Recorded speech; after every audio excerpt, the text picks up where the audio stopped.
Bismillahirrahmanirrahim.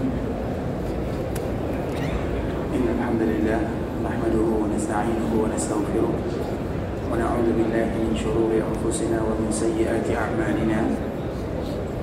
Man yahdihillahu fala mudilla lahu wa man yudlil fala hadiya lahu.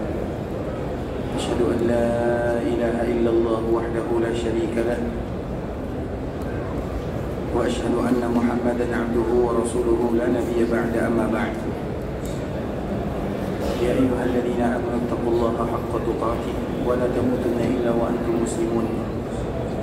يا أيها الناس اتقوا ربكم الذي خلقكم من نفس واحدة وخلق منها زوجها وبث منهما رجالا كثيرا ونساء واتقوا الله الذي تساءلون به والأرحام إن الله كان عليكم رقيبا. يا أيها الذين آمنوا اتقوا الله وقولوا قولا سديدا يصلح لكم أعمالكم ويغفر لكم ذنوبكم ومن يطع الله ورسوله فقد فاز فوزا عظيما. أما بعد فإن أصدق الحديث كتاب الله وخير الهدي هدي محمد صلى الله عليه وسلم وشر الأمور محدثاتها فإن كل محدثة بدعة وكل بدعة ضلالة. إخوة الإسلام saudara kaum muslimin, para tetamu Allah rahimani wa rahimakumullah. Alhamdulillah, kita selalu dan senantiasa bersyukur kepada Allah Subhanahu wa taala yang telah memberikan kepada kita kesempatan, kesehatan, dan begitu juga Allah Subhanahu wa taala memberikan kepada kita nikmat yang luar biasa. Dan terlalu banyak nikmat yang Allah Subhanahu wa taala berikan kepada hamba-Nya, sehingga tidak ada di antara ucapan yang bisa kita ucapkan melainkan kalimat yang disebutkan oleh Nabi Sulaiman alaihi salam, "Hada min fadli Rabbi." Semua yang ada pada diri kita adalah karena kasih sayang dari Allah Subhanahu wa taala. Sebagaimana juga di antara kalimat yang itu merupakan di antara intan permata yang ada di dalam surga, ketika seorang hamba senantiasa mengucapkan la haula wala quwwata illa billah. Dan memang dianjurkan bagi kita memperbanyak mengucapkan kalimat ini, karena kalimat ini merupakan di antara bukti seorang hamba menyerahkan dirinya kepada Allah Subhanahu wa taala. Mereka tidak punya apa-apa di dunia, yang memberikan semuanya adalah Allah Subhanahu wa taala. Sehingga di antara salah satu yang mereka ucapkan, menyerahkan semua yang ada pada dirinya kepada Allah Subhanahu wa taala. Maka ada di antara salah satu kalimat yang sangat indah, ikhwatul Islam. Memang kalimatnya agak sedikit panjang, tapi ini merupakan di antara kalimat yang dianjurkan bagi kita selalu mengucapkannya. Bagaimana kita selalu bersandar kepada Allah Subhanahu wa taala.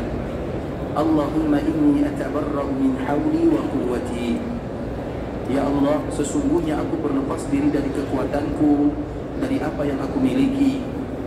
Wa antaji'u ila hawlika wa quwwatik. Dan aku hanya bersandar kepada apa yang kau punya. Aku bersandar kepada kekuatanmu. Aku menyerahkan diri kepadamu. Allahumma a'inni wa la tu'in alayya, wansurni wa la tansur alayya, wamkur li wa la tamkur alayya. Allahumma hdini wa yassiril huda li. Kalimat ini ikhwatul Islam merupakan di antara kalimat yang dianjurkan bagi kaum muslimin mengulang dan mengucapnya, karena ini merupakan di antara bentuk mereka menyerahkan semuanya kepada Allah Azza wa Jalla. Kita sebagai manusia tidak ada apa-apanya, tidak ada yang kita punya. Semua yang ada pada diri kita adalah milik Allah Subhanahu wa taala. Nah, dengan keyakinan seperti ini ikhwatul Islam, maka itulah di antara hakikat syukur yang sesungguhnya. Ketika seorang hamba menyadari bahwa mereka tidak memiliki apa-apa, maka di saat itulah mereka selalu berserah diri kepada Allah, kemudian akan selalu meminta dan bermohon kepada Allah. Maka itulah di antara makna bersyukur kepada Allah Subhanahu wa taala. Karena hakikat syukur yang sesungguhnya adalah bagaimana menyandarkan semuanya kepada Allah Subhanahu wa taala. Kemudian salawat berikan salam semoga senantiasa tercurahkan buat junjungan alam Nabi kita yang mulia, uswah dan qudwah kita bersama, Muhammad bin Abdullah sallallahu alaihi wasallam. Rasulullah sallallahu alaihi wasallam memiliki hak yang harus ditunaikan oleh umatnya. Banyak sekali hak-hak Rasulullah sallallahu alaihi wasallam yang harus kita ketahui. Bagaimana kita harus menjaga Nabi, bagaimana kita harus membela Nabi. Ada salah satu kisah yang sangat indah ikhwatul Islam. Semoga kisah ini memberikan manfaat kepada kita bagaimana cinta kepada Rasulullah sallallahu alaihi wasallam. Kisah ini ikhwatul Islam terjadi ketika perang Badar Al-Kubra. yaitu peperangan yang pertama kali dirasakan oleh kaum muslimin pada tahun kedua daripada Al-Hijriyah. Kemudian ikhwatul Islam, di antara keunikan peperangan Badar ini bahwa mereka tidak saling mengenal antara satu dengan yang lainnya. Karena itu terjadi antara orang Madinah dengan orang Mekah. Antara Mekah dengan Madinah, mereka tidak kenal satu dengan yang lainnya, kecuali beberapa orang saja. Kemudian dikala terjadi perang ikhwatul Islam, kaum muslimin mereka sudah berbaris. Karena kisah ini dibawakan oleh sahabat Abdurrahman bin Auf radhiyallahu ta'ala anhu. Ketika kaum muslimin mereka sudah berbaris di safnya, maka tiba-tiba ada dua orang pemuda, yang satunya berada di kanan Abdurrahman, yang satu berada di kirinya. Kemudian sebelum perang dimulai, maka pemuda ini yang berasal dari Ansar, mereka memegang tangan bajunya Abdurrahman atau bajunya Abdurrahman, tangan bajunya. Karena baju itu juga punya tangan, manusia punya tangan, baju juga punya tangan. Artinya tangan itu ikhwatul Islam, pintu punya tangan, baju punya tangan, manusia punya tangan.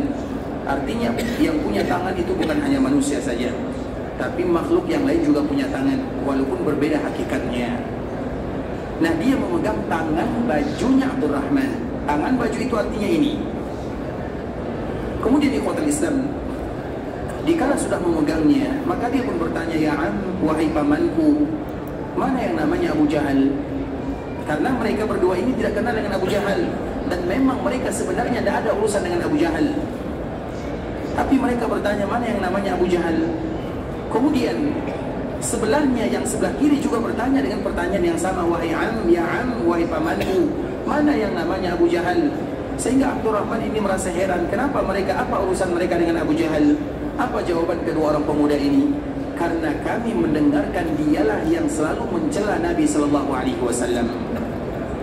Kami mendengarkan yang selalu mencela Nabi, menzalimi Nabi adalah Abu Jahal namanya. Padahal tidak ada urusan antara mereka berdua dengan Abu Jahal, tidak ada urusannya. Tapi urusan dia adalah ketika mereka atau ketika Abu Jahal mencela Nabi SAW. Kemudian ikhwatul Islam, maka Abdurrahman menunjukkan itu yang namanya Abu Jahal, karena Abu Jahal pada waktu itu adalah pemimpinnya, sehingga mudah dikenal. Apa yang dilakukan oleh dua orang pemuda ini? Dua orang pemuda ini sebenarnya tujuan mereka hanya satu saja, yaitu mencari Abu Jahal. Mereka tidak disibukkan dengan yang lainnya. Kemudian dikala mulai peperangan ikhwatul Islam, mereka tidak pergi ke kanan ke kiri. Tujuan mereka Abu Jahal, dicari Abu Jahal sampai dapat. Kemudian dikala ditemukan Abu Jahal, maka mereka berdua berlomba-lomba untuk menghunuskan pedang. Pada akhirnya Abu Jahal mati di tangan mereka berdua. Kemudian setelah Abu Jahal mati, apa yang mereka lakukan? Mereka pergi. Mereka mengadu kepada Nabi, "Ya Rasulullah." Yang satu mengatakan, "Ya Rasulullah, aku telah membunuh Abu Jahal." Yang satu mengatakan, "Ya Rasulullah, aku telah membunuh Abu Jahal." Kemudian Nabi melihat pedang mereka berdua, maka Nabi mengatakan, "Kalian berdua telah membunuhnya." Artinya apa ikhwatul Islam? Coba lihat bagaimana urusan mereka dengan Nabi SAW. Padahal mereka masih muda.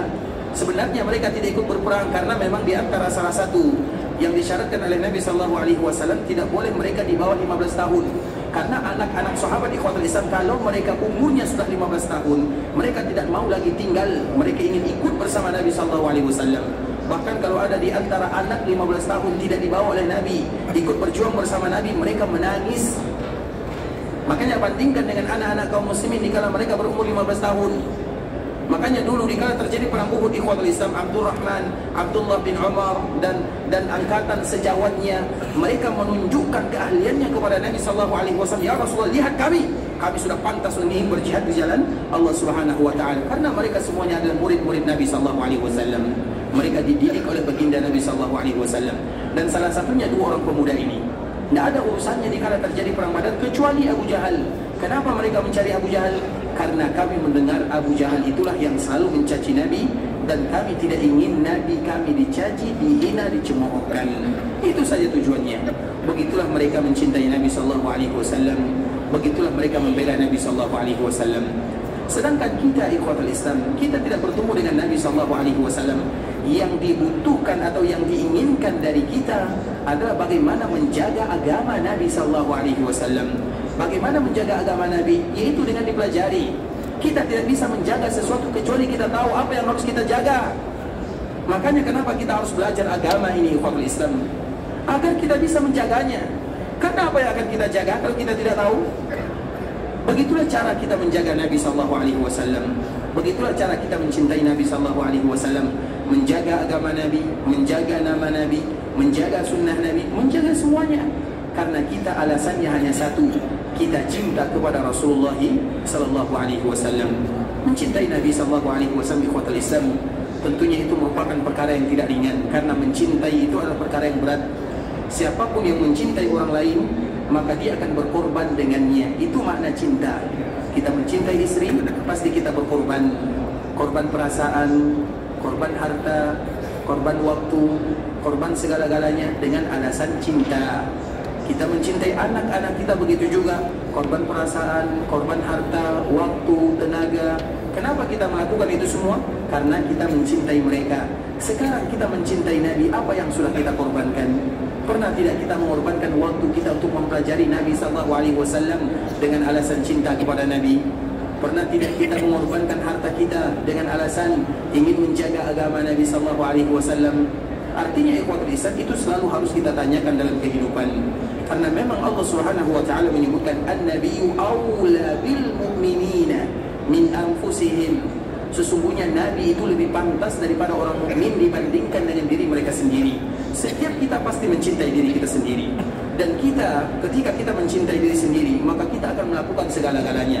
Sedikit saja sakit di anggota badan kita, maka akan mengurus sampai tuntas. Apapun masalah yang kita hadapi, kita akan selesaikan. Nah sekarang ikhwatul Islam, kecintaan kita kepada Nabi lebih kecintaan kita kepada diri sendiri. Itulah makna cinta kepada Nabi SAW. Jadi mencintai itu bukan perkara yang ringan, butuh pembuktian, butuh pengorbanan, dan salah satunya mencintai Rasulullah SAW. Nah sekarang kita yang ada di kota Madinah, kecintaan kita itu bisa kita buktikan, terkhusus dikala kita menjadi tetangga Nabi di kota Madinah. Madinah adalah kampung halaman Nabi, Madinah adalah tempat yang mulia. Kita dekat dengan Nabi SAW, dan di antara salah satu bentuk kita mencintai Nabi adalah bagaimana kita mengetahui tentang Nabi itu sendiri. Kalau bisa ikhwatul Islam, kita berusaha mengetahui tentang Nabi, baca sejarah Nabi, kita pelajari bagaimana keadaan Nabi. Itulah yang dimaksud dengan cinta kepada Nabi SAW. Sehingga tidak pantas kaum muslimin tidak mengetahui tentang Nabi, baik itu nama Nabi, baik itu apa yang dicintai oleh Nabi, baik itu keluarga Nabi, baik itu apa yang dicintai oleh Nabi. Dan di antara salah satu yang dicintai oleh Nabi adalah kota Madinah. Sebagaimana yang kemarin kita telah menyebutkan ikhwatul Islam, di antara salah satu nama kota Madinah adalah Al-Habibah. Karena memang kota Madinah memiliki banyak nama. Madinah disebut dengan Darul Iman, Madinah disebut dengan Al-Madinah, Madinah disebut dengan Darul Iman, Madinah disebut dengan Darul Hijrah, Madinah dinamakan dengan Darul Abrar, Madinah juga dinamakan dengan Darul Akhir, Madinah disebut dengan Darus Sunnah, Madinah dinamakan dengan Baitul Ilmi, Madinah juga disebut dengan Tabah, juga disebut dengan Tibah, juga disebut dengan Al-Mahfuzah, disebut dengan Al-Habibah, disebut dengan Zatul Nakhlin, disebut dengan Akalatul Qura, disebut dengan Baladul Rasul. Itu semuanya adalah nama-nama yang ada pada kota Madinah, dan setiap nama darinya ada makna, dan kita mengetahuinya karena kita ingin mencintai Nabi SAW.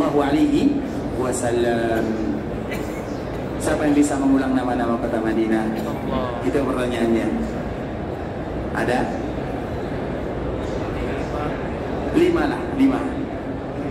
Baik, silakan. Darul Iman, Darul apa? Hajrah, Hijrah. Baik. Darul Akhyar, Al-Habibah, Darul Sunnah, Darul Iman. Falas ya? Artinya lagi. Baik, silakan. Masya Allah. Barakallahu fiik. Allah yang fadhil. Artinya ikhwatul Islam, itu semua merupakan di antara nama-nama kota Madinah, dan kita ingin mengetahuinya karena itu semua memiliki makna yang ada di dalamnya untuk kesempurnaan cinta kita kepada Rasulullah SAW. Sehingga kita mengetahui ikhwatul Islam, ternyata kecintaan kita kepada Nabi masih jauh dari kata sempurna, dan kita sadar akan itu semua. Tinggal bagaimana kita ingin menyempurnakan sedikit demi sedikit. Karena kita tidak akan pernah memberikan cinta semuanya kepada Nabi, tapi bukan berarti kita tidak melakukannya. Maka dari situlah ikhwatul Islam, orang yang menyadari kecintaan mereka masih jauh dari kata sempurna untuk mencintai Nabi sallallahu alaihi wasallam, maka di saat itulah mereka berusaha untuk mengetahui apa yang dicintai oleh Nabi, kemudian bagaimana yang diinginkan oleh Nabi sallallahu alaihi wasallam. Dan di antara salah satu yang dicintai oleh Nabi adalah kota Madinah, sehingga kemarin kita telah menyebutkan di antara salah satu nama kota Madinah adalah Al-Habibah. Al-Habibah adalah nama lain daripada kota Madinah, karena memang kota Madinah adalah kota yang dicintai oleh Nabi, maka dengan itulah Madinah dinamakan dengan Al-Habibah. Maka dianjurkan bagi kaum muslimin ikhwatal Islam, bagi kita yang datang dan bagi kita yang pulang, jangan datang kecuali dengarkan kalimat ini, dan jangan pulang kecuali hafal ayat bahasa ini. Ini bagi kita yang betul-betul ingin mencintai kota Madinah. Nabi sallallahu alaihi wasallam ketika datang ke kota Madinah, maka Nabi sallallahu alaihi wasallam mengatakan, Allahumma habbib ilaina al-Madinah ka hubbina Makkah au asyad. Yang datang ke kota Madinah kemarin, apa yang dia baca? Itulah bagi kita yang mendatangi kota Madinah. Bagi kita yang ingin meninggalkan kota Madinah, Allahumma la taj'al hada akhiru ahdin biharami rasulika sallallahu alaihi wasallam. Sudah hafal? Belum ya? Tapi kata Islam, artinya ini ada di antara bentuk kita mencintai kota Rasulullah sallallahu alaihi wasallam, sehingga dinamakan dengan Al-Habibah. Karena Nabi dikala berada di kota Madinah, Nabi berdoa kepada Allah, Allahumma habbib ilaina al-Madinah ka hubbina Makkah au asyad.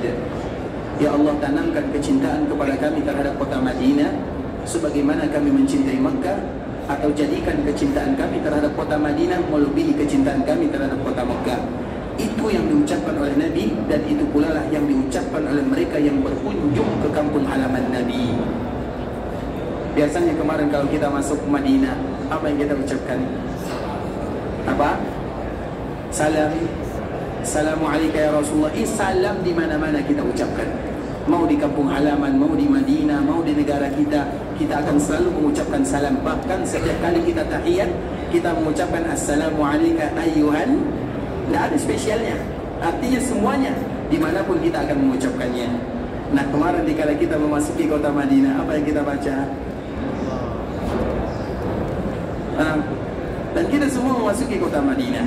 Oleh karenanya ikhwatul Islam, ini merupakan di antara kalimat agar kita mencintai apa yang dicintai oleh Nabi sallallahu alaihi wasallam, maka kita pun mengucapkan Allahumma habbib ilaina al-Madinah ka hubbina Makkah aw asyad. Ya Allah, tanamkan kecintaan kepada kami terhadap kota Madinah sebagaimana kami mencintai kota Makkah. Kalau kita tidak bisa mengucapkan dengan bahasa Indonesia, ucapkan dengan bahasa Arab. Boleh pilih mana saja. Artinya kita memasuki daerah yang mulia ini ikhwatul Islam, tentunya dengan kecintaan kita yang penuh. Karena di antara bentuk kecintaan kita kepada Nabi adalah mencintai apapun yang dicintai oleh Nabi sallallahu alaihi wasallam. Begitu juga bagi kita yang ingin meninggalkan kota Madinah. Mungkin ada di antara kita yang esok meninggalkan kota Madinah, atau lusa meninggalkan kota Madinah, dan rata-rata kita semua tidak ada yang bertahan lama di kota Madinah. Bukan karena tidak mau, tapi karena memang itu jadwalnya. Nah, sebelum kita meninggalkan kota Madinah, tentunya kita bersyukur kepada Allah, diberikan kepada kita rezeki berada di kota Nabi, bertetangga dengan Nabi. Itu yang harus kita hadirkan selalu ikhwatul Islam. Datang ke kota Madinah, kemuliaannya adalah karena Nabi berada di sana. Nabi berada di kota Madinah, dan Nabi akan berada di kota Madinah untuk selama-lamanya. Dan sebenarnya di antara bentuk kecintaan kita kepada Nabi, tidak mungkin kita berpisah dari Nabi sallallahu alaihi wasallam. Jangankan manusia, makhluk yang tidak punya hati saja ketika berpisah dengan Nabi, maka dia tidak tega berpisah dari Nabi sallallahu alaihi wasallam. Contohnya seperti yang kita bawakan sebelumnya, yaitu pohon kurma, tiang Masjid Nabawi yang biasa dipegang oleh Nabi. Kemudian ketika mimbar sudah ada, maka Nabi tentunya tidak lagi memegang pohon kurma tersebut, tiang masjid, karena sebelum mimbar ada, maka Nabi selalu memegangnya. Kemudian setelah mimbar dibuatkan untuk Nabi, maka Nabi SAW selalu berdiri di mimbarnya. Apa yang terjadi ikhwatul Islam? Maka pohon kurma ini, tiang masjid yang tidak ada hatinya, tidak hidup, maka dia pun menangis sampai Nabi kembali memegangnya. Kenapa dia menangis? Karena dia tidak mau berpisah dari Nabi SAW. Kemudian dipegang oleh Nabi, dan ketika dipegang oleh Nabi baru dia mereda sedikit demi sedikit. Dan Nabi mengatakan, kalau seandainya aku tidak memegangnya, maka dia akan menangis sampai hari kiamat karena tidak mau berpisah dengan Rasulullah SAW. Kemudian tiba-tiba ada kaum muslimin, ketika mereka ingin meninggalkan kota Madinah, mereka dalam keadaan tertawa, mereka dalam keadaan seolah-olah meninggalkan kampung halaman biasa. Tentunya tidak demikian keadaannya, ikhwatul Islam. Dan itu merupakan di antara adab yang harus kita jaga. Makanya Imam An-Nawawi rahimahullahu ta'ala menyebutkan, Allahumma la taj'al hadha akhiru ahdin biharami rasulika sallallahu alaihi wasallam. Ya Allah, jangan jadikan ini kesempatan terakhir bagi kami untuk datang ke tanah haram Rasulullah sallallahu alaihi wasallam. Itu merupakan di antara bentuk kecintaan kita kepada kota Madinah. Karena memang ikhwatul Islam, bukan hanya kota Madinah, Mekah begitu juga. Memasuki Mekah, jangan ada di antara kita yang memasuki Mekah, ikhwatul Islam. Dulu Nabi ketika memasuki Mekah, Nabi SAW berada di atas ontanya.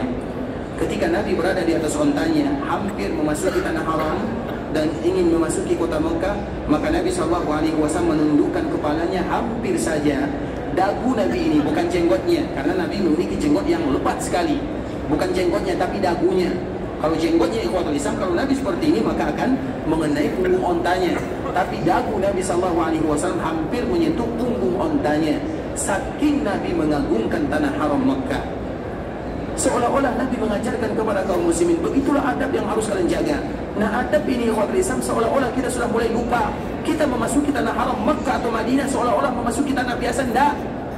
Maka harus kita mencintainya. Dan di antara bentuk kita mencintainya ada adab yang harus kita jaga, penghormatan yang harus kita berikan. Makanya disebut dengan tanah haram, yaitu dihormati. Kehormatan kita atau kehormatan tanah haram itu lebih dibandingkan dengan daerah-daerah yang lainnya. Begitu juga dengan kota Madinah, ikhwatul Islam. Dan ini merupakan di antara bentuk kecintaan kita kepada kota Madinah adalah bagaimana kita menghormatinya melebihi dari daerah-daerah yang lainnya. Makanya dua kalimat yang tadi telah kita sebutkan dianjurkan, bukan diwajibkan. Tapi kalau seandainya Allah mudahkan bagi kita mengucapkannya, maka ucapkanlah. Terkhusus bagi kita yang selalu diberikan rezeki dari Allah datang ke sini.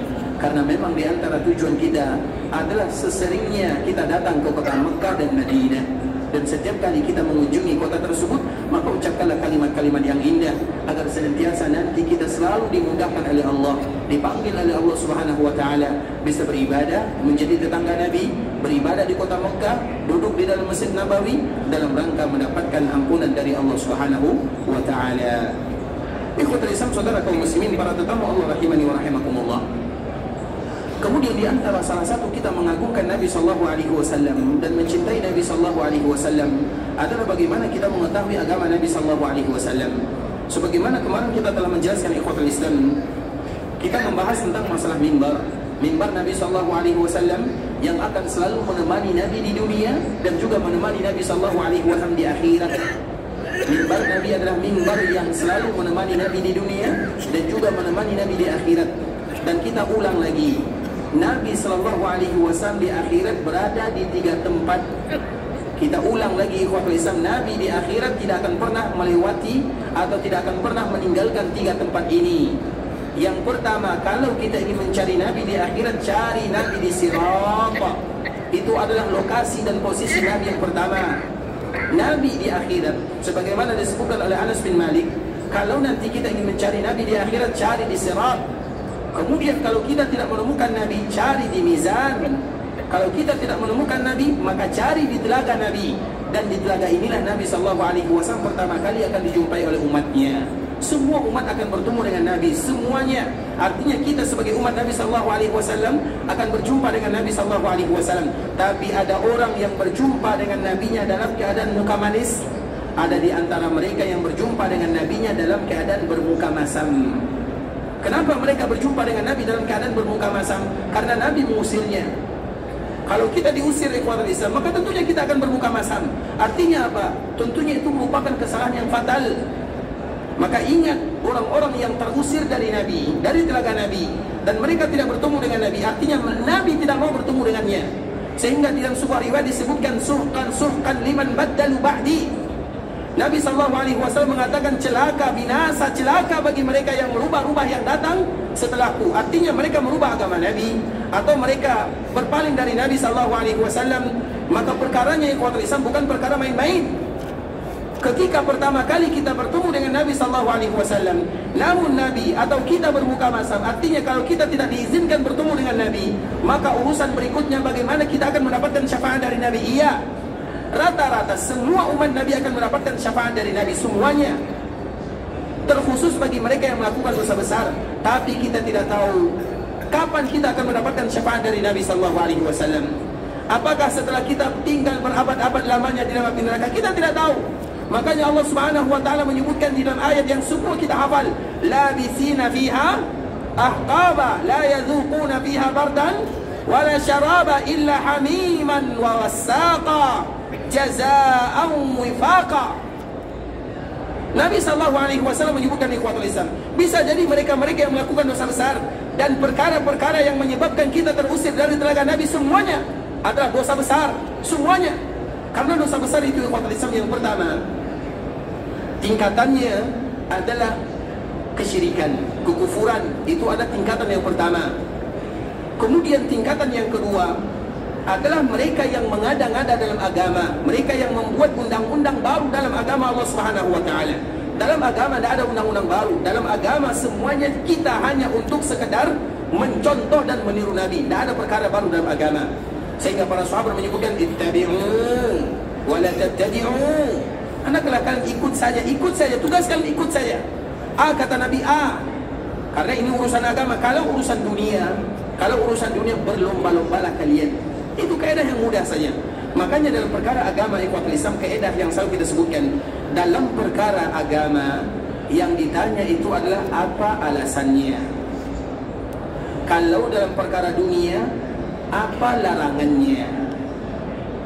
Kita ulang lagi, dalam perkara agama yang ditanya itu bukan apa larangannya, tapi apa alasannya. Kalau dalam perkara agama, misalnya kita melakukan seperti ini, yang kita tanya apa alasannya, bukan apa larangannya. Kalau yang ditanya apa larangan itu ikhwatul Islam adalah dalam perkara dunia. Perkara dunia itu terbuka selama-lamanya, terbuka seluas-luasnya, sampai ada yang melarangnya. Selama tidak ada larangan, lakukanlah. Itu perkara dunia. Tapi perkara agama, selama tidak ada perintah, jangan lakukan. Sehingga kaidah ini harus kita hafal. Dalam urusan agama, apa perintahnya, apa alasannya, apa argumennya. Sehingga setiap kali kita akan melakukan sesuatu, kita bertanya.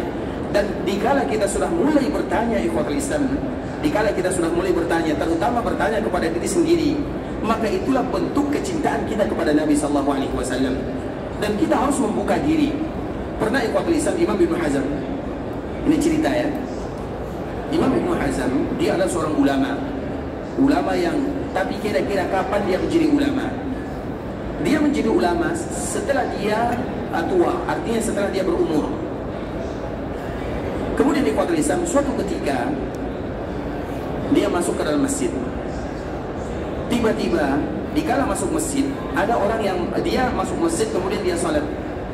Dikala dia salat, tiba-tiba ada orang mengatakan, jangan kamu salat. Dia pun heran, kenapa tidak boleh salat? Kemudian keesokan harinya dia masuk lagi ke dalam masjid. Kemudian dia tidak salat. Maka dia ditegur lagi oleh orang lain, kenapa kamu tidak salat? Bisa dipahami? Dikala hari pertama dia masuk masjid, dia ingin salat, tentunya salat tahiyat. Maka dia ditegur, kenapa kamu salat? Sehingga dia bertanya, pusing, tidak tahu jawabannya, kenapa kamu salat? Kemudian hari kedua, dia tidak salat, karena kemarin sudah dilarang. Kemudian dilarang, dia tidak masuk masjid, dia tidak salat. Maka ada lagi yang mengatakan, kenapa kamu tidak salat? Sehingga dia bimbang, masuk masjid aku salat dilarang, ketika masuk masjid tidak salat aku diperintahkan, kenapa ini bisa terjadi? Maka itulah yang menyebabkan dia mulai belajar. Dia pun tidak mungkin bimbang. Maka dia buka, kalau bahasa kitanya bukan internet dia, dulu tidak ada internet dia, dibukalah buku sedikit demi sedikit. Itulah awal penyebab dia mulai belajar.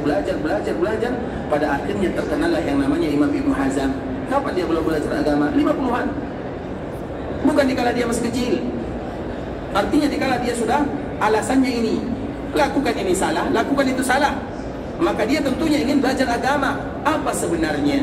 Ternyata ikhwatul Islam, hari pertama dikala dia ingin salat, kemudian orang melarang dia salat karena waktu itu adalah waktu yang dilarang untuk salat. Yang dilarang itu bukan salatnya tapi waktunya.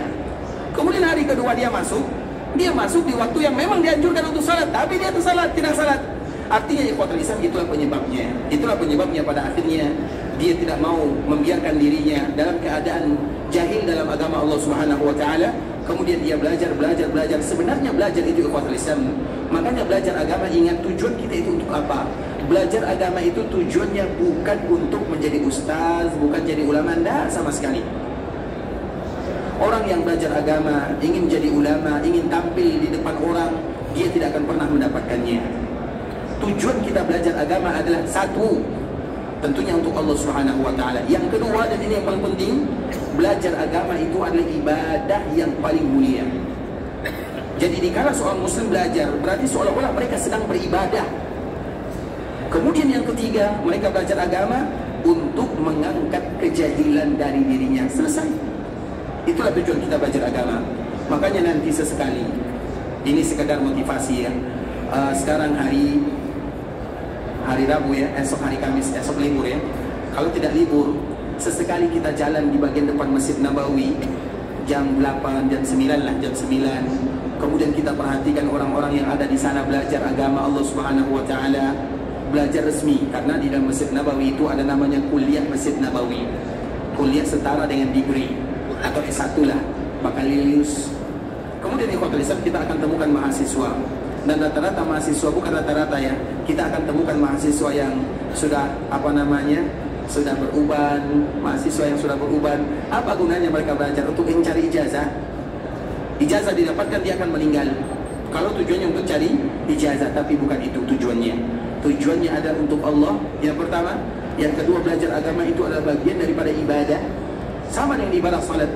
Makanya kita selalu menceritakan ikhwatul Islam, para ulama kalau dibandingkan, karena kalau kita beribadah, ini ibadah sunnah ya, kalau kita beribadah, manfaatnya hanya untuk diri sendiri. Tapi kalau kita belajar agama, manfaatnya untuk diri sendiri dan juga untuk saudara-saudara terdekat kita. Paling tidak manfaatnya untuk istri kita, untuk anak-anak kita, untuk keluarga terdekat. Artinya kita harus tahu tentang agama Allah Azza wa Jalla sesuai dengan kapasitas kita masing-masing. Makanya belajar agama itu ikhwatul Islam adalah ibadah yang paling mulia, bahkan lebih mulia daripada sholat malam. Sholat malam atau sholat sunnah, coba bayangkan, bukan lebih mulia daripada yang wajib, tidak, tapi lebih mulia daripada sholat-sholat yang lainnya. Makanya jangan heran ada orang yang sholat misalnya 100 rakaat setiap malamnya, biasa. Ada orang yang sholat 1000 rakaat misalnya, itu perkara biasa. Tapi siapa di antara mereka yang sanggup, mereka belajar di malam harinya, mereka tidak tidur, itu yang baru luar biasa. Kalau ibadah ikhwatul Islam, makanya kalau dibandingkan dengan mereka yang ahli ibadah dengan ahli ilmu, tidak akan pernah banding. Sama-sama mulia, iya, tapi keberkahannya, kemudian begitu juga manfaatnya. Orang yang ahli ibadah, manfaatnya untuk dirinya sendiri. Dan selalu kita ceritakan ikhwatul Islam, cerita ini sudah berulang kali ya, tapi kita ulang lagi, semoga memberikan manfaat kepada kita bersama, tentang salah seorang ulama yang bernama Imam Syafi'i rahimahullah ta'ala. Imam Syafi'i ini ikhwatul Islam, dia mungkin kalau sholat malamnya tidak terlalu banyak.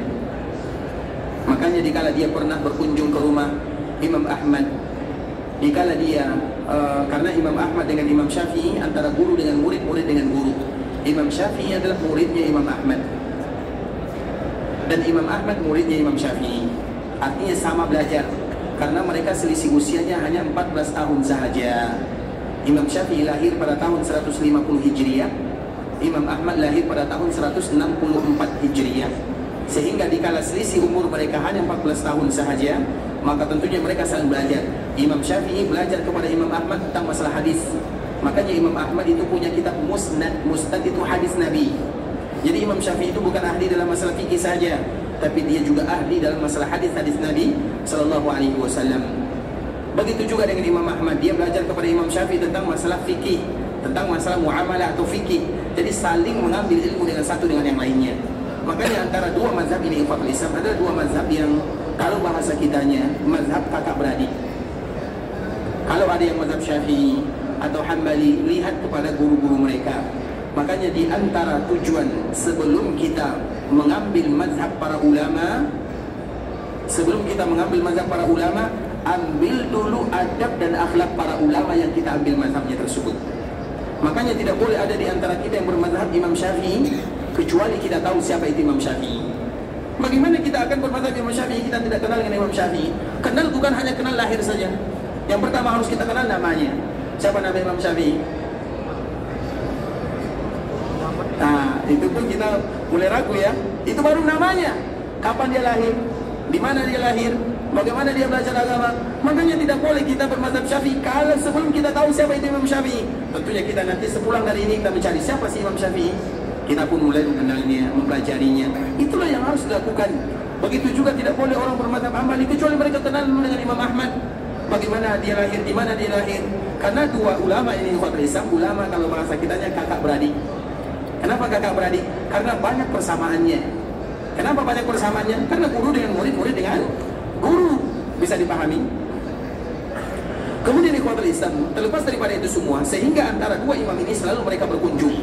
Kadang Imam Syafi'i pergi ke tempatnya Imam Ahmad, kadang Imam Ahmad pergi ke tempatnya Imam Syafi'i rahimahullahu ta'ala. Kemudian ikhwatul Islam, ketika Imam Syafi'i pergi ke tempat Imamnya Ahmad, dikala dia pergi ke sana sampai di malam hari, kemudian disediakan makan. Nah, dikala Imam Syafi'i itu adalah imam dunia. Imam Syafi'i itu adalah imam dunia, imam ke semua kaum muslimin yang ada di dunia. Tidak ada orang kecuali mereka akan kenal dengan Imam Syafi'i rahimahullahu ta'ala. Kemudian begitu juga jadi ikhwatul Islam, jadi anaknya Imam Ahmad ini terkagum dan betul-betul takjub kepada Imam Syafi'i, melebihi takjubnya kepada ayahnya sendiri. Karena memang kadang-kadang ikhwatul Islam itu merupakan hukum alam. Seperti Imam Abu Hanifah misalnya. Imam Abu Hanifah dia punya seorang orang tua, ibu. Imam Abu Hanifah itu adalah mufti dunia, tapi ibunya tidak pernah percaya kepadanya. Bisa dipahami? Setiap ada masalah agama, dia tidak mau bertanya kepada Imam Abu Hanifah. Tapi kepada siapa dia bertanya? Dia akan bertanya kepada muridnya. Bisa dipahami? Artinya ikhwatul Islam, kadang-kadang seseorang itu ngefans lah kalau bahasa kitanya. Dia ayahnya, misalnya ayahnya seorang ustaz, kemudian ayahnya punya kawan juga seorang ustaz, pasti dia akan lebih cinta kepada saudara atau kawan ayahnya ini dibandingkan dengan ayahnya sendiri. Dan itu perkara biasa ikhwatul Islam. Seperti tadi yang kita sebutkan, Imam Abu Hanifah, dia punya ibu. Kemudian dia bertanya kepada Imam Abu Hanifah tentang masalah perkara. Dia tidak pernah percaya kepada jawaban anaknya. Kemudian dipanggil salah seorang muridnya. Kemudian ditanya, bagaimana masalah ini? Kemudian murid Imam Abu Hanifah menjawabnya. Ini baru benar katanya. Padahal sudah dijawab oleh anaknya. Dan itu adalah muridnya. Tapi dia tidak pernah percaya kepada anaknya.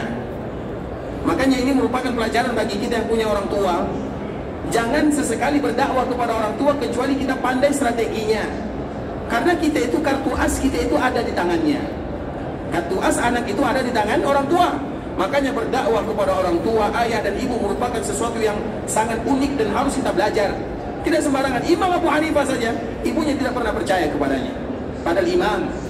Begitu juga dengan anaknya Imam Ahmad. Dia sangat mengagungkan Imam Syafi'i. Sehingga dia dikala Imam Syafi'i datang ke rumah ayahnya, itu merupakan kesempatan untuk melihat apa yang dilakukan oleh Imam Syafi'i. Ketika sampai ikhwatul Islam, sampai di rumah, maka Imam Syafi'i duduk. Kemudian disediakan makan, dikala makan sambil bercerita. Kemudian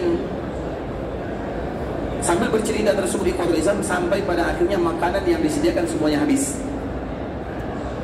Anaknya Imam Ahmad biasanya menganggap, biasanya kalau ulama itu makannya sedikit, apalagi makan malam. Sehingga dia heran, kenapa makanannya habis semuanya? Apakah ini yang disebut dengan ulama? Maka dia pun mulai bertanya-tanya.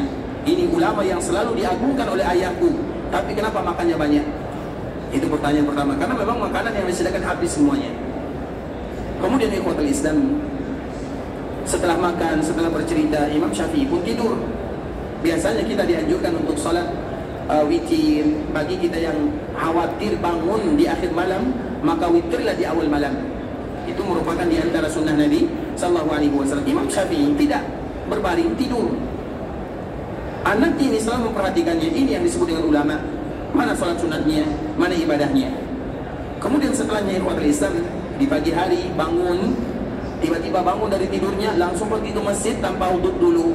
Ini yang disebut dengan ulama tidak berwuduk atau tidak salat atau tidak berwuduk ketika dia ingin salat.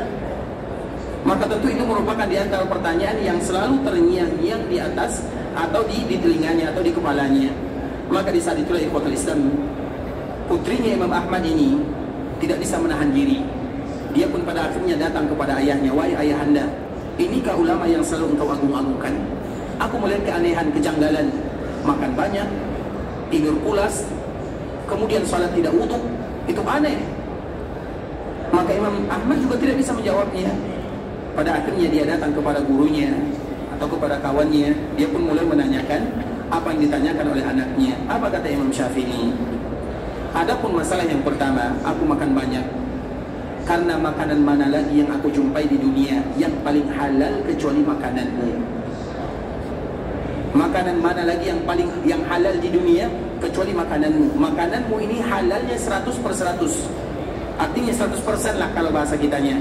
Makanya ini kesempatan bagi diriku. Kapan lagi aku menemukan makanan yang halal di dunia kecuali makananmu? Karena dia tahu Imam Ahmad tidak mungkin mengambil kecuali yang halal-halal saja. Tentunya dia memakannya. Makanya ikhwatul Islam, kalau nanti kita makan di rumah orang yang kita anggap dia halal makanannya, habiskan semuanya. Kapan lagi kesempatannya? Dan itu makanya Nabi menyebutkan la ya'kulu ta'amuka illa taqi. Jangan pernah memakan makananmu kecuali orang-orang yang bertakwa. Itu merupakan faedah. Apapun kita misalnya bikin kenduri, bikin undangan, maka undanglah orang-orang yang bertakwa.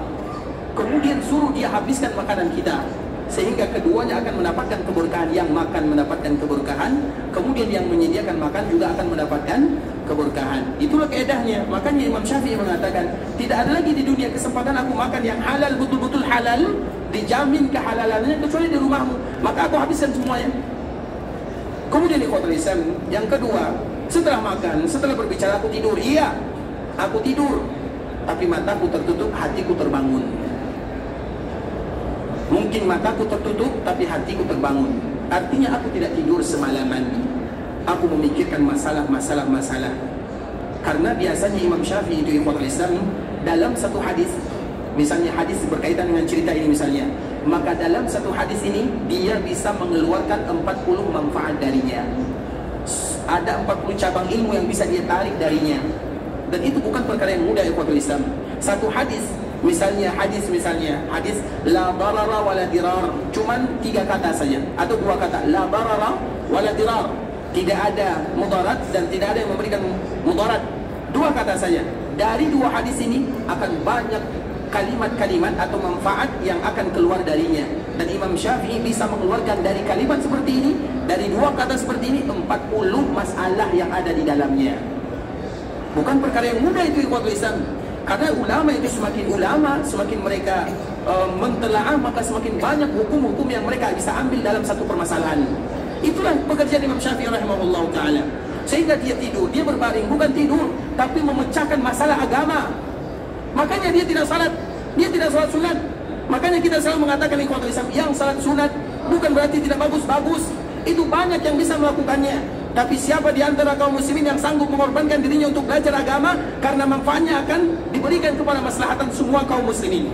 Itu yang dilakukan oleh Imam Syafi'i rahimahullah ta'ala. Sehingga tidaklah kita mendengarkan kalimat Syafi'i kecuali kita akan mendoakan dirinya, kecuali yang disebutkan pada dirinya adalah yang terbaik semuanya. Tapi ingat bagaimana pengorbanannya. Makanya para ulama itu ikhwatul Islam, jarang di antara mereka yang tidur di malam hari. Mereka tidak tidur di malam hari. Kalau di pagi hari mereka sudah pasti bekerja. Bukan berarti mereka bergadang di malam hari, mereka tidur di siang hari. Tidak. Kita kalau bergadang untuk ilmu belajar di malam hari, paginya kita tidur. Tapi mereka tidak. Seperti misalnya Imam Bukhari misalnya, kalau dia tidur ikhwatul Islam, dia tidur.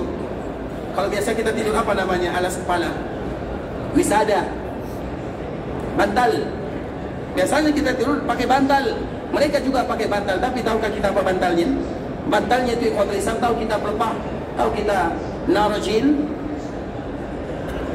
kelapa. Jadi kenapa itu ikhwatul Islam diletakkan kepalanya di sini? Apa tujuannya? Karena setiap kali nanti dia tertidur, tidur ala kadarnya. Kemudian kadang-kadang kemungkinan untuk menoleh kiri kanan ada. Setiap kali dia menoleh ke kanan atau ke kiri, maka dia akan terbangun. Tujuannya seperti itu.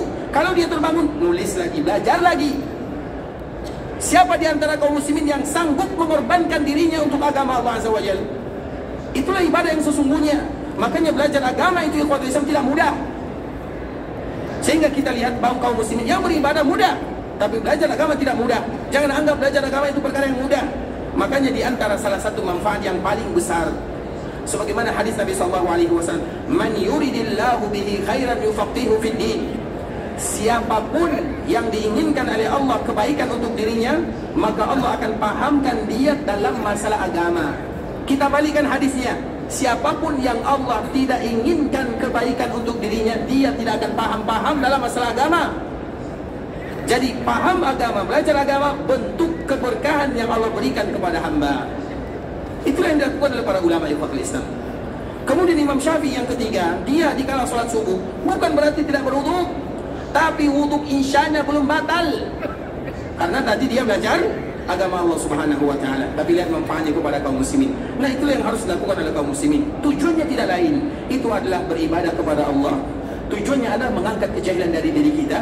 Tujuannya adalah untuk bagaimana kita bisa mencintai Nabi Sallallahu Alaihi Wasallam, agar kita kenal dengan Nabi. Kita tidak mungkin belajar agama yang berat-berat, yang ringan-ringan saja. Misalnya, pernah tidak kita belajar agama? Misalnya, bagaimana tata cara sholat Nabi?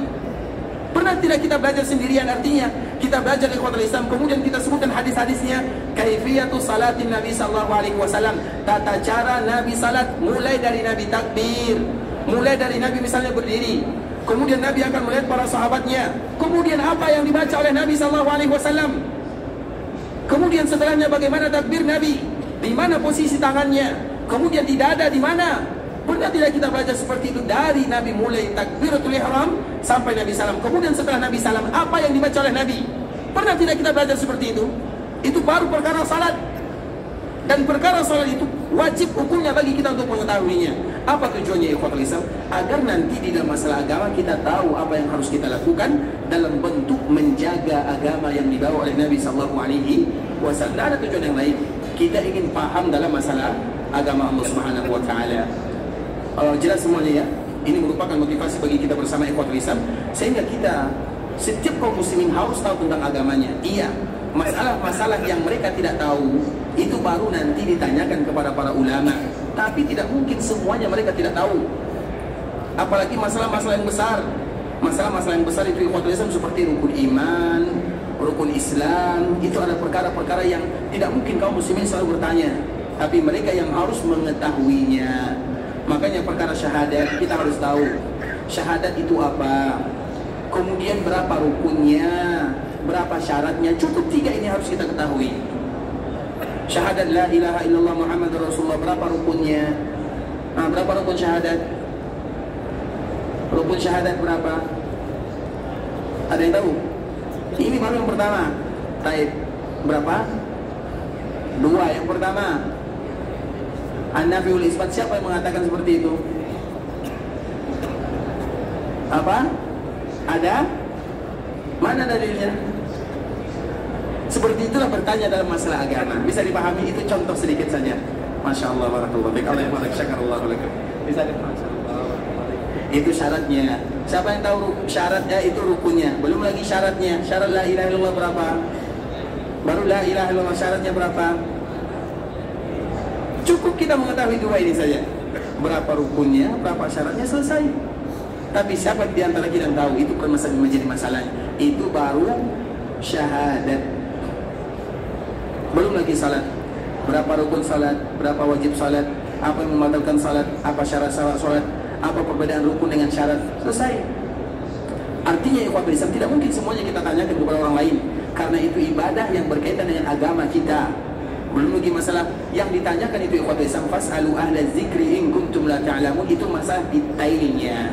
Misalnya saya sholat, kemudian tiba-tiba saya membayangkan saya sedang, mohon maaf ya misalnya, contoh saya sedang membayangkan saya mendatangi istri, apakah sholat saya batal? Itu baru ditanyakan. Tapi jangan pernah ditanyakan, Ustaz saya sholat tapi saya lupa takbiratul ihramnya.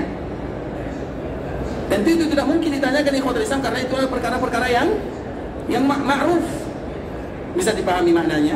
Artinya ikhwatul Islam, begitulah kaum muslimin, mereka harus mengetahui tentang agamanya. Kita tidak boleh jahil dalam masalah agama Allah. Kita tidak boleh jahil tentang Nabi kita yang mulia Muhammad bin Abdullah sallallahu alaihi wasallam. Maka kewajiban kaum muslimin, mereka harus selalu berusaha menyempatkan waktu. Makanya ingat kaidah ini, ingat baik-baik ikhwatul Islam. Belajar agama itu adalah kewajiban, bukan pilihan. Belajar agama itu adalah kewajiban, bukan pilihan. Apa perbezaan kalimat kewajiban dengan pilihan? Kewajiban itu berarti sama dengan wajibnya salat, sama dengan wajibnya puasa. Kalau kita tinggalkan, kita akan berdosa. Kalau pilihan itu boleh memilih, boleh belajar, boleh tidak. Itu baru pilihan namanya. Makanya dulu di kota Madinah, Umar bin Khattab radhiyallahu ta'ala anhu, kita lihat Masjid Nabawi ikhwatul Islam dari zaman Nabi sampai sekarang itu tidak pernah kosong dari belajar agama. Karena memang itu merupakan di antara ciri khasnya. Makanya belajar di dalam Masjid Nabawi itu sama dengan jihad di jalan Allah Subhanahu wa taala. Makanya di Masjid Nabawi itu tidak akan pernah kosong dari orang belajar agama mulai dari zaman Nabi. Nah, para sahabat ikhwatul Islam, bagaimana cara mereka belajar agama kepada Nabi? Lihat apa yang dikisahkan oleh sahabat Umar bin Khattab. Umar bin Khattab ini dia punya lebih dari satu istri. Artinya berarti kalau dia punya lebih dari satu istri, berarti dia punya lebih dari satu rumah. Karena yang satu rumahnya di sini, yang satu rumahnya di sana. Dan di antara salah satu rumahnya, di mana rumahnya ada di Awali. Awali itu ikhwatul Islam kalau bahasa kitanya dekat dengan Masjid Quba. Karena rata-rata para sahabat itu banyak mereka yang memiliki rumah di sana. Karena Quba itu, kalau seandainya kita dari Mekah menuju Madinah, maka tempat yang pertama kali kita tuju adalah Quba atau daerah yang ada di sana. Makanya disebut dengan Awali, daerah yang tinggi, karena memang itu pintu masuk dari Mekah menuju Madinah. Sehingga dulu Nabi ketika hijrah dari Mekah menuju Madinah, ikhwatul Islam, tempat yang dituju oleh Nabi pertama kali adalah tempat ini. Jadi pertama kali Nabi dari Mekah menuju Madinah, bukan hanya Nabi, semua para sahabat, tempat yang pertama kali mereka tuju adalah Awali atau Quba. Kenapa demikian? Karena memang itu adalah tempat masuknya. Artinya dari Mekah menuju Madinah sampai di Madinah, maka yang pertama kali kita akan temukan adalah Quba. Makanya bagi kita yang sudah pergi ke Mekah, kemudian nanti dia pergi ke Madinah, ketika masuk Madinah, makanya sesekali sampai di Madinah kita perhatikan, maka yang pertama kali kita temukan adalah Masjid Quba. Sehingga Nabi di sana, bukan hanya Nabi, semua para sahabat yang hijrah mereka akan turun di sana. Sehingga tentunya ikhwatul Islam banyak di antara sahabat yang rumahnya di sana. Salah satunya adalah sahabat Umar bin Khattab radhiyallahu ta'ala anhu. Dan ini diceritakan di dalam Sahih Bukhari. Umar bin Khattab dari Quba ke sini itu kalau berjalan kaki berapa menit kira-kira? Ada yang sudah pernah berjalan kaki dari sini ke Quba? Nanti berjalan kaki ya, sesekali. Karena memang sudah disediakan lokasinya, terutama dari bagian depan Masjid Nabawi. Karena Nabi juga sering berjalan kaki ke Quba. Sehingga nanti kalau ada kesempatan, coba sesekali jalan misalnya pagi setelah subuh, pergi ke Masjid Quba, berjalan kaki dari bagian depan Masjid Nabawi, itu langsung sampai ke sana. 20 menit lah kalau bisa kita untuk melakukannya. Kemudian di ikhwatul Islam, kalau berjalan kaki itu kurang lebih 20 sampai 25 bahkan sampai 30 menit. Lumayanlah jalan kaki. Itu sekarang, kalau dulu tentunya tidak demikian, banyak lika-likunya. Nah, begitulah sahabat Umar. Jadi Umar ini ikhwatul Islam, bagaimana cara dia belajar dengan Nabi? Dia menyebutkan, kuntu ana wa jarulli minal ansar natanawabun nuzula inda Rasulillahi sallallahu alaihi wasallam. Dulu aku dengan tetanggaku, karena kalau belajar agama selalu ikhwatul Islam, kita juga butuh ma'isyah, kita juga butuh hidup, kita harus bekerja. Maka bagaimana cara Umar bin Khattab belajar agama kepada Nabi? Saya sepakat dengan tetangga saya dari Ansar. Bagaimana cara mereka sepakat? Kami gantian. Gantian bagaimana? Hari ini saya yang hadir di majelis Nabi belajar agama, kemudian kalau saya yang hadir, kemudian nanti saya pulang, semua yang aku dapatkan dari Nabi aku sampaikan kepadanya. Kemudian keesokan harinya, sahabatku, tetanggaku ini yang berasal dari Ansar, mereka atau dia datang kepada Nabi belajar agama dan aku bekerja. Kemudian nanti setelah dia pulang, aku bertanya kepadanya dan aku menyampaikan atau aku mendapatkan semua yang disampaikan oleh Nabi pada hari itu. Coba lihat bagaimana semangatnya ikhwatul Islam. Karena mereka tahu belajar agama itu adalah ibadah dan itu adalah kewajiban. Siapapun yang tidak belajar agama maka mereka akan ditanya oleh Allah Subhanahu wa taala. Makanya kita tahu pertanyaan pertama kita di alam barzah itu adalah masalah agama. Pertanyaan pertama di alam barzah itu adalah masalah agama. Dan salah satu cerita yang disebutkan oleh Nabi sallallahu alaihi wasallam ikhwatul Islam, dikala seseorang berada di alam barzakh, maka datang yang namanya malaikat Munkar dan Nakir. Malaikat Munkar dinamakan dengan Munkar karena kita tidak pernah mengenalnya. Munkar itu artinya sesuatu yang kita tidak kenal. Maka ada namanya Munkar, amar ma'ruf nahi munkar. Munkar itu sesuatu yang tidak kita kenal, maka disebut dengan Munkar. Makanya malaikat yang bertanya itu disebut dengan Munkar karena kita tidak pernah mengenalnya. Dan semua manusia pasti akan ditanya, dan tidak ada pilihan. Tidak ada yang namanya kalau ditanya, oh saya fulan bin fulan, tidak ada istilahnya. Karena di dalam perkuburan tidak ada yang namanya ordal. Kita tahu ordal? Orang dalam. Orang dalam itu adalah urusan dunia. Urusan alam barzakh tidak ada yang namanya ordal. Kita akan bertanggung jawab terhadap amalan masing-masing. Kemudian ikhwatul Islam, datang malaikat Munkar Nakir ini. Munkar Nakir disebut dengan Munkar dan Nakir karena kita tidak pernah mengenalnya. Kemudian ditanya, ketika ditanya man rabbu wa man nabi wa ma dinuk, siapa Rabbmu, apa agamamu, dan siapa nabimu. Yang ditanya itu ikhwatul Islam bukan orang-orang kufar. Kalau orang-orang kufar sudah pasti, mereka tidak akan pernah tahu. Tapi yang ditanya itu adalah orang-orang mukmin, orang yang beriman. Mereka ditanya, tapi banyak di antara mereka yang tidak kenal dengan agamanya, tidak kenal dengan Allah, tidak kenal dengan nabinya. Maka mereka akan ditanya. Kemudian setelah ditanya, maka ada sebagian mereka mengatakan menyebutkan kalimat Kemudian di ujungnya mereka mengatakan la adri, saya tidak tahu. Ketika baru saja dia mengatakan saya tidak tahu, maka langsung dipukul oleh malaikat Munkar dan Nakir. Pukulan yang apabila dihadapkan kepada bukit Uhud akan hancur semuanya. Bagaimana dipukulkan kepada jasad kita yang begitu lemah. Kemudian di ikhwatul Islam, para ulama menyebutkan kenapa dia mengatakan kalimat apa penyebabnya. Kenapa harus mengatakan baru terakhir? Karena kenapa dia tidak langsung mengatakan saya tidak tahu? Kenapa harus ada kalimat Apa jawabannya? Besok lagi kita sambung ya. Ikhwatul Islam, saudara kaum muslimin, para tetamu Allah rahimani wa rahimakumullah. Karena waktu juga yang memisahkan kita, tapi ini merupakan motivasi bagi kita bersama ikhwatul Islam. Belajar agama adalah kewajiban untuk mencintai Nabi sallallahu alaihi wasallam. Alasannya itu saja. Kenapa kita belajar agama? Untuk mengenal Nabi, untuk mengenal agama Nabi, untuk kesempurnaan cinta kita kepada Nabi sallallahu alaihi wasallam.